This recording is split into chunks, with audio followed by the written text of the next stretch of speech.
Hello बच्चों, let's read this question. Atomic theory relates the molecular property with bulk property of the gases.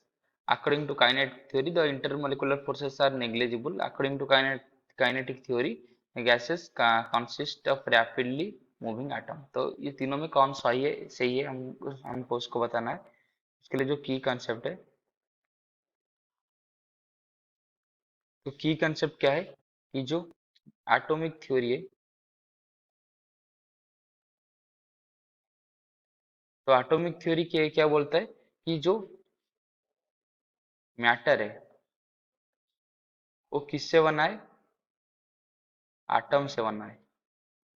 तो जो matter है वो atom से बना हुआ है, ऐसा जो एटॉमिक थ्योरी है बोलता है कि जो मैटर है छोटे छोटे पार्टिकल जिसको एटम बोला जाता है, तो उसको उससे बना है. ये डाल्टन के पोस्टुलेट है, जो डाल्टन ने इससे दिया था एटॉमिक थ्योरी.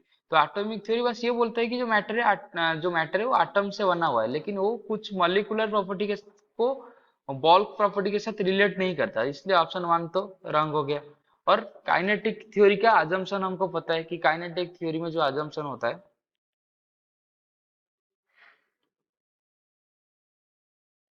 तो काइनेटिक थ्योरी में ऑब्जर्वेशन तो पहले ये होता है कि जो उसमें जो पार्टिकल्स है वो रैंडम स्पीड से मूव हमेशा मूव करते रहते हैं और रैंडम स्पीड से मूव करते रहते हैं किसी भी डायरेक्शन में.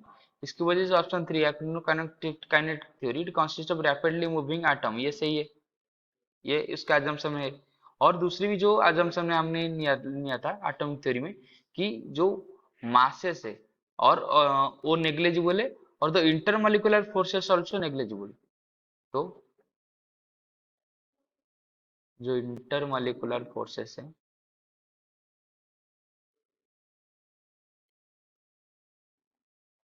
वो हम नेग्लेक्ट करते हैं. इसकी वजह से जो इंटरनल एनर्जी हम जब काइनेटिक थ्योरी के हिसाब से मेजर करते हैं तो बस काइनेटिक एनर्जी को लेते हैं, क्योंकि इधर इंटरमॉलिक्यूलर फोर्सेस जीरो है, इसलिए हमने पोटेंशियल एनर्जी को जीरो लेते हैं.